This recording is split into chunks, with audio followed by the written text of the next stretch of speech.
we got snap. So we have 5 rounds, 200-meter run, 10 sit-ups.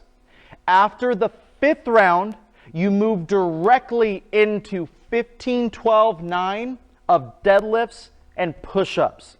Okay, version number 1, the deadlifts are going to be with odd objects. So I have my odd objects.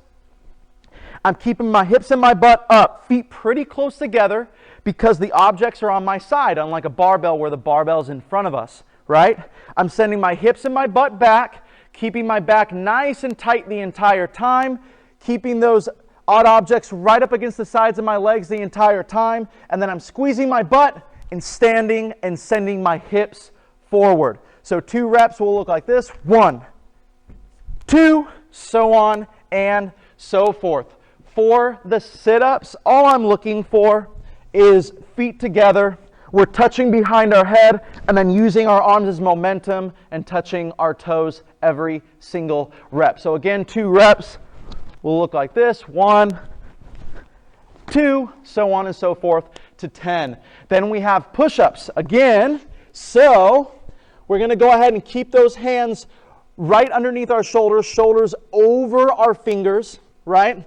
Body nice and flat. We're touching our chest, keeping our elbows tight, and then pressing the earth. So if you don't have full range of motion, we can bring our knees down to the ground, keep our body nice and flat. All I care about is that we have full range of motion. I don't want you to get really good at just the top half of the sit-up or push-up. Then we have version number 2. We are replacing the sit-ups with V-ups and then replacing our odd objects with dumbbells. Okay, so for V-ups, you're going to go ahead and have your back flat on the ground. We're touching behind us, legs together, legs straight the entire time, and we're touching our toes every single rep. If those are a little difficult for you, we can go alternating V-ups, opposite hand to opposite foot, or we can put our hands to the side, keep our back off the ground, balance on our booty, and we're keeping our feet together and performing tuck-ups instead. Deadlifts with dumbbells will look almost the exact same as deadlifts with odd objects. I have my dumbbells. That front head is going to be tilted towards the ground, right? You only need to touch one head of the dumbbell every single rep. I'm going to send my hips and my butt back, keeping my back nice and flat, squeezing my butt and sending those hips forward every single rep. Version number 3, we are replacing the sit-ups or V-ups with toe-to-bar. We are replacing the dumbbells with a barbell. So, barbell deadlifts, all that's going to look like is feet are a little bit wider now because we don't have anything on the sides of our legs, therefore our knees won't cave in, right?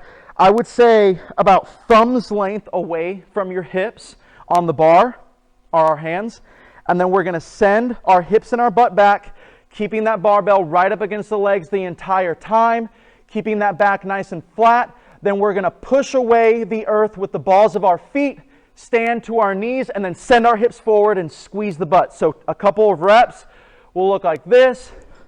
We're squeezing the butt, sending the hips forward, and standing up.